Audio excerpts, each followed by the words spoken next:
And good morning. Welcome to a special edition of Truth to Power. And we are live this morning from the phenomenal city of Highland Park, Michigan, under the auspices of the Honorable Mayor Glenda McDonald. And we are also being seen live in the phenomenal city of Detroit, Michigan, under the auspices of the Honorable Mayor Mike Duggan. Everybody knows what today is. Not just Tuesday, not just any Tuesday. This is Election Day, Tuesday, November the 5th. And we are here today to encourage those that have not had an opportunity to vote.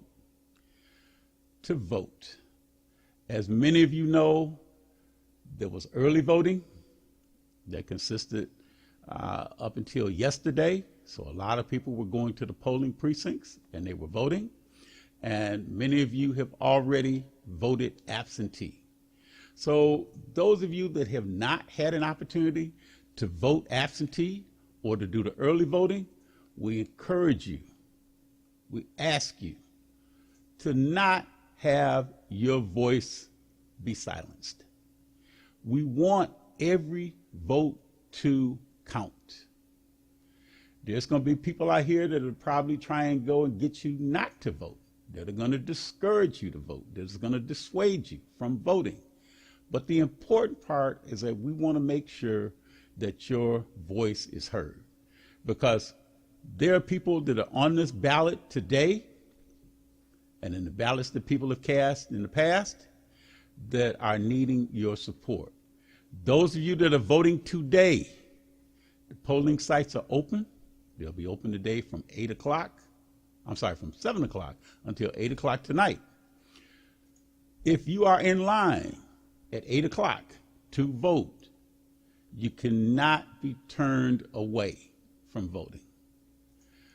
But you should take, if you know somebody else that needs a ride to the polls, or you know somebody else that might not have a way to get to the polls because of either physical limitation or something else that may be going on with them, then ask them, do they need a way to get to the polls?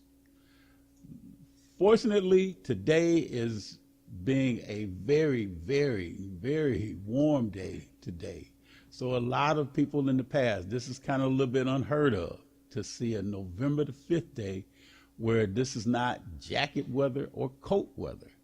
And in some cases, where the temperature might be to the point where it could be freezing. I know I've voted in elections in the past where we know we could go and stand in the lines, and you could blow smoke, in the lines because of how frigidly cold it was. But the other thing too is that what we're doing is that we're making sure that people are having a comfortable experience at the polls.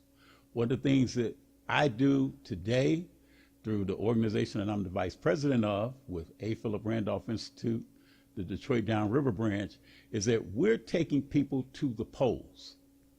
We pick people up. We cover most of the downriver communities like Southgate, Trenton. We're also down in the River Rouge, Ecorse, Lincoln Park, and other communities. And we're picking people up and we're transporting them to the polls. And not only do we transport people to the polls, but we are also bringing people back from their original point where we picked them up at.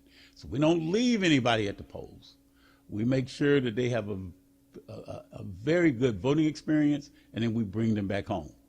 One thing that we do not do with APRI, Detroit Downriver, we do not tell people who to vote for. We don't tell people give them any information because we're not partisan. We just encourage people to get out and vote. So we want to make sure that we don't try and discourage anybody from voting, nor do we want to go and we want to make sure that everybody gets an opportunity to voice their opinions about voting. Ballots. Everyone there's usually two sides to the ballot. The presidential candidates are on one side of the ballot. And you may also see the senatorial candidates on one side of the ballot. You will also see, in most ballots, you'll see the congressional candidates that'll be on one side of the ballot. But now the key is that you need to also make sure that you flip the ballot over. If there's a reverse side on the ballot, flip it over. Those candidates that you usually see on the reverse side of the ballot are usually candidates that it could be for judges, not just in terms of, say, some of your local judges, but also it could be your Supreme Court justices that are looking for your support. In addition, school board candidates that may be on the ballot, they could be on the reverse side of that ballot. So you want to make certain that you go not just from the top of the ballot, but all the way down. And don't spoil your ballot, because if you're going to vote straight ticket, that means you're voting straight ticket Democrat or straight ticket Republican. So we are joined today by Governor Tim Walz, and what we want to do is that we want to make sure that we have Tim Walz. Governor, are you on the line with us? Darwin, hey, I'm here. Good to speak with you, man. We are so fortunate to have you on the call with us today. Governor Walz, we ask you, I know we don't have too much time with you, but we just want to ask you, what are the last minute game plans for you, Vice President Harris, in these closing hours today? Yeah, well, thank you for having me, and folks out there, look, encouraging people, your vote matters, your voice matters, be heard. 1 or 2 votes per precinct is going to make a difference. I'm here in Detroit right now. We had a great rally last night in downtown Detroit. Just a joyfulness on this. And I think, telling folks this is about the middle class. This is about making sure home ownership is cheaper, making sure you get some help if you want to start your small business, making sure your health care is there, making sure that gun violence is addressed. These are things that are real in your life. And you saw it with Vice President Harris. Somebody who wants to bring us together. Donald Trump has turned to a very dark, divisive place. He continues to disrespect our fellow citizens, whether it be folks in Puerto Rico, women, communities across this country. So for your listeners this morning, Darwin, this really matters. And to be honest, there's rare opportunities. If you're in Michigan, you're in Detroit, you may be ground zero for how this thing is won for a much better tomorrow. So take a few minutes, get out there and vote. Doesn't take that long. Well, you as the governor of Minnesota, talk about how important it is to make sure that the Midwestern states are also involved in this election process. Oh, absolutely. Our states are dynamic. I mean, this is the manufacturing state. This is the hub of the high-tech manufacturing, but we're also agricultural states. So whether it's cities or farms, we're states that understand that you work together to get things done. We understand how important infrastructure is.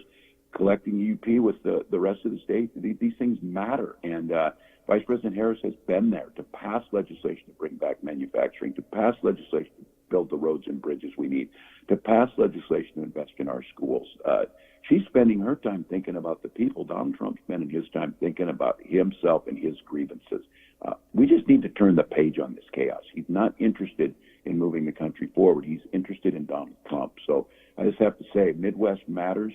Look, it's the blue wall states. It's Minnesota, Wisconsin, Michigan, and Pennsylvania. We got the power in our hands. Don't let them take it from us. Go vote. Well, Governor, let me ask you, too.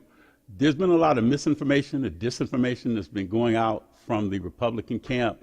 What is some of the misinformation and disinformation that you'd like to dispel that is coming across to your heart? Well, that's what these guys do. Yeah, when you don't have a plan, that's what you do. The first misinformation is that Donald Trump is anything as a manager. Donald Trump's not interested in solving any problems. Donald Trump had 4 years of this, and that's all he does. The other misinformation they tell you is that our elections aren't secure. They are. They're safe, fair, and secure. They want to tell you that to get you depressed and stay home. That type of misinformation. And the other misinformation is that that tax cuts to people like Elon Musk will somehow help you. It will not. It will not. We need to be focused directly on you, directly on the people. So this is one where these billionaires, and in Elon Musk's case, trying to buy an election, You can sure show him by walking down there and show him that middle-class folks, me, I'm a teacher, you might be driving a truck, you might have a small business. Go show them that our vote matters just as much and we care. And also, too, your son, Tim, what is Tim saying to his father right now? Well, my boy just turned 18. He voted with me, and I have to tell you, he's telling me the things. Look, I want to be hopeful for the future. I want to make sure I got a path to a job. He's not thinking whether he goes to college or not. He wants to maybe get into one of the skilled trades. How do I get in there and do that? And this is a kid at his school. He's been around. They see this. They want gun violence to end. They want us to address this type of thing. So they're out there saying they're hopeful, and our young people are telling us this too, is, we got to move the economy forward. We got to continue to produce energy just like we're doing under Vice President Harris, but we got to address climate change. We need to make sure that happens. And to some of the people that may be on the fence, because I know that there's a lot of concern about trying to get more black voters, especially black men, to get out and vote. What would you say to some of the voters, especially the black men that may be on the fence, wondering whether or not if their vote is going to matter? Yeah, it matters. And I think first message is that black men they don't need me, and they surely don't need white guys being gatekeepers for them. What they need is the tools necessary to succeed and make a difference on this. That's why Kamala Harris is focused on making sure we've got grants to start small businesses. We're focusing on those communities. We're not accepting that there's health inequities between black men and white men. We need to address that. And so I think for those folks out there, look, Donald Trump is not interested. Donald Trump has an entire lifetime of pretty racist stuff. His own running mate said, people don't like the thing about Donald Trump they don't like is the racist part of him. We've got an opportunity here to turn the page on that, to make sure that communities are, the historical inequities we had are being corrected. Kamala has made that clear that it's a priority. And so I would ask you, don't let these guys play, their game that they do. Don't let them take your voice. Go out there and proudly cast that vote, and let's keep moving forward. Well, Governor Walz, from the great state of Minnesota, we want to ask you, too, if you are ever, depending on what happens in the future, if you come to Highland Park, a little small station here in the Highland Park, a suburb of Detroit, WHPR under Watkins Broadcasting, we always want to extend an invitation to you to come back and visit us. I appreciate that. Well, get me back next time. We'll talk Vikings Lions. So we'll have that conversation. So. And then I'd also like to talk to you too about Prince and some of the I really, when I saw that you signed into existence that in purple with a purple pen to sign that street named after Prince, that was phenomenal right there. So you won a lot of fans when you did that. Prince Highway goes out there. Now, I have to tell you, Dara, to leave you with this, I was a little worried. We put up these beautiful Prince Way road signs, purple road signs, or whatever. I was kind of wondering if somebody might want to take those for their house. Man, it's too sacred. Nobody touches them. Nobody touches them. So, Princess, we miss him, and he's a Minnesotan. So thanks, Darwin. Get out there and vote, folks. Thank you again. All right, we have just been joined by the great state of Minnesota's governor, Tim Walz. And we are hoping and pray that when he gets an opportunity, along with Vice President Harris, to go and count and see some of the votes that are coming in tonight, that we hope and pray that everything will be, number one, safe for anybody that goes out and votes. And we also pray that everybody has an opportunity to go and cast their ballot for whoever they are looking to vote for and support in this election.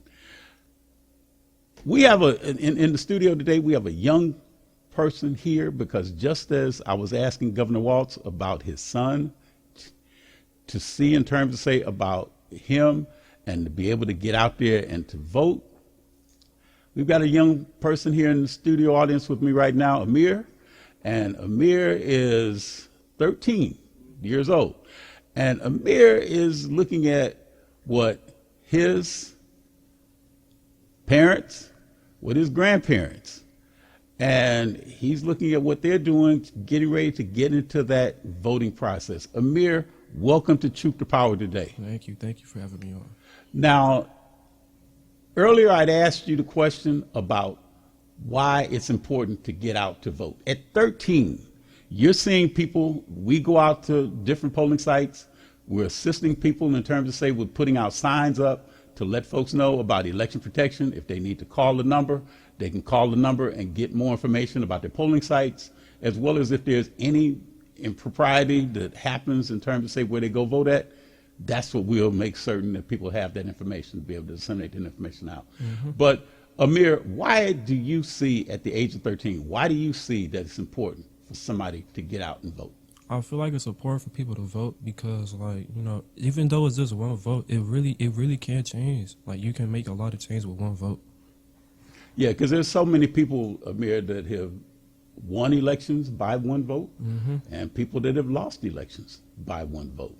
So your vote does matter. And just like when I was asking Governor Walz, you know, about making certain that especially black men get out and vote, that it's important to get out and vote. But we're also trying to encourage people to do what we call civic engagement, because we know that civics has been taken out of the classrooms in a lot of places.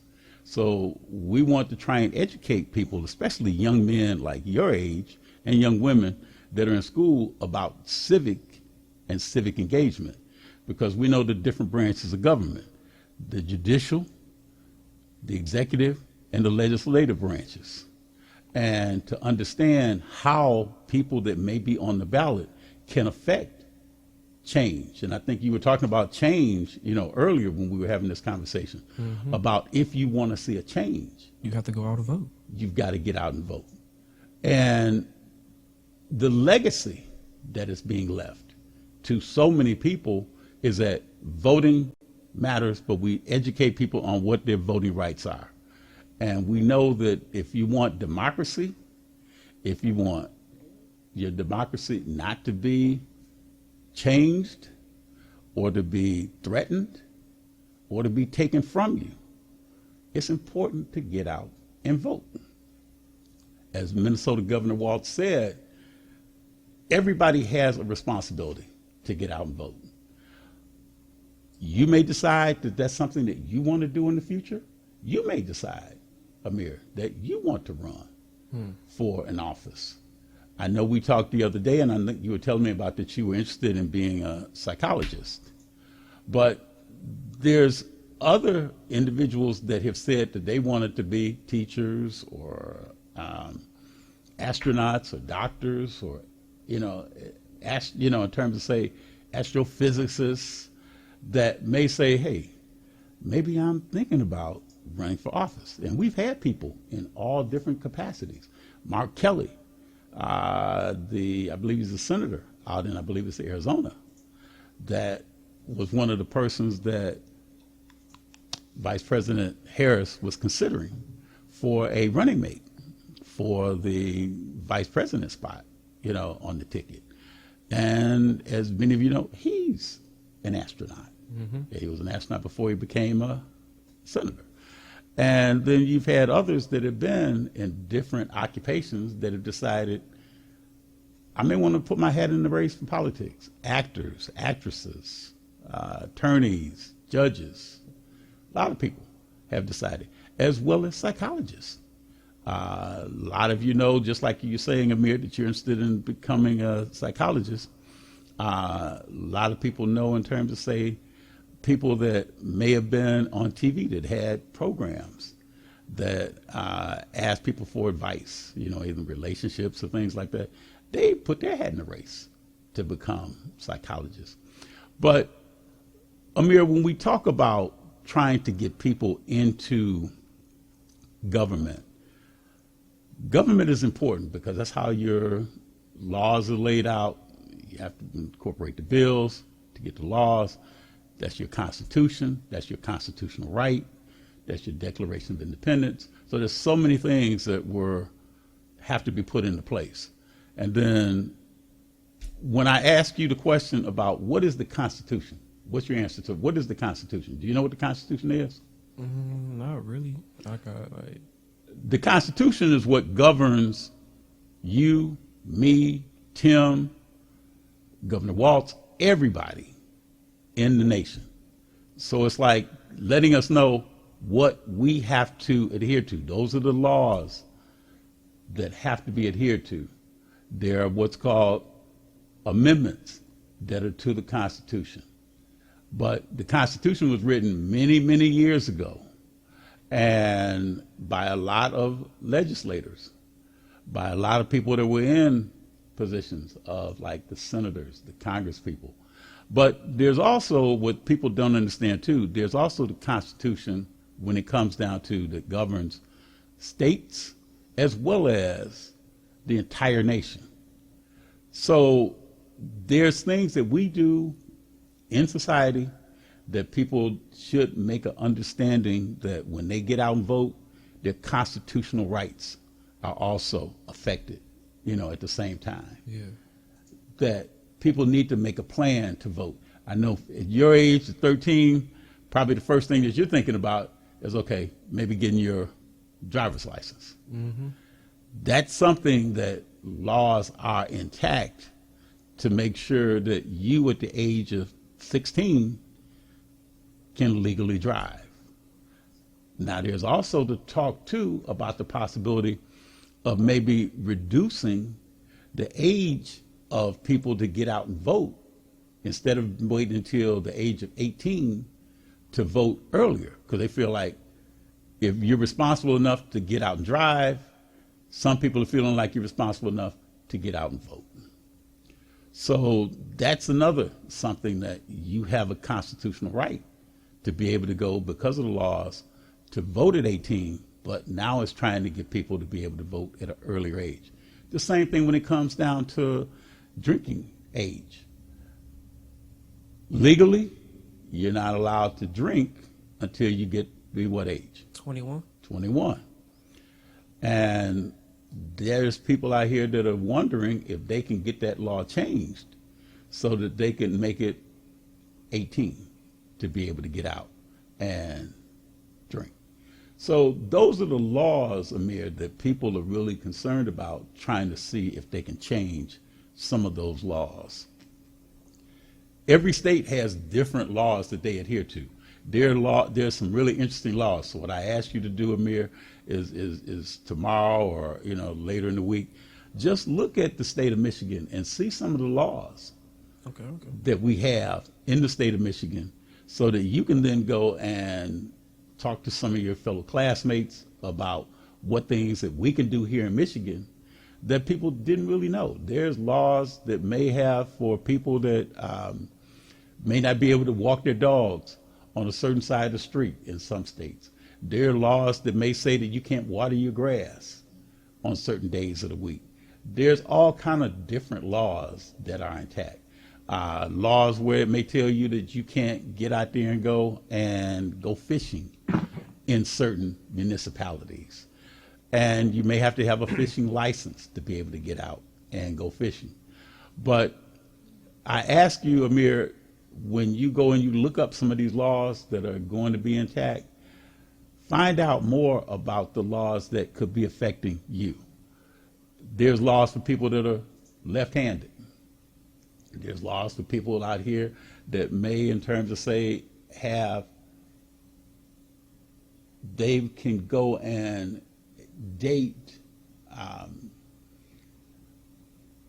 and go certain places in terms of say where they may be able to go and date or go out and recreate at. So there's so many different things that are occurring now. But again, if you want to get information as it pertains to where you would have your polling sites if you're voting today, is that you can go on and call this number, 866-OUR-VOTE. And that can give you information about any problems that you may have about voting. If you have any questions about where your polling site would be at, whether or not if you are registered to vote. And that number is 866-687-8683. Or again, 866-OUR-VOTE. And there's questions in terms of say that can be answered by calling that number. We know that Michigan is a battleground state. And when I say the word battleground, Amir, battleground means that we have an electoral college. Every person that's running for president has to garner enough with the popular vote as well as the electoral votes. We know that the state of Michigan offers 15 electoral votes. So other states may offer more. I think that California, Texas, those are states that offer, at least I think California offers into the 50s, and I think that Texas offers somewhere into the 40s. But they have to amass a certain number, and I think the number is like at least, I think it's 235, I think that's the minimum of electoral college votes that they have to, be able to garner. So it's not just necessarily about a popular vote that people will win this election by, but it could also be in terms of, say, by the electoral votes that are going to be cast as well. So, Amir, we know this is an important day. We know that once these ballots are counted, we know that everybody's going to be doing watch parties today to see just how everything is going to work out. So again, Amir, thank you for coming on the show with us today. We definitely want to thank Minnesota Governor Tim Walz for being on the show with us today. And we pray that everyone has still got to vote a safe and rewarding experience as they go to the polls. You've been watching a special edition of Truth to Power. I'm your host, Darwin Griffin, and we'll see you soon.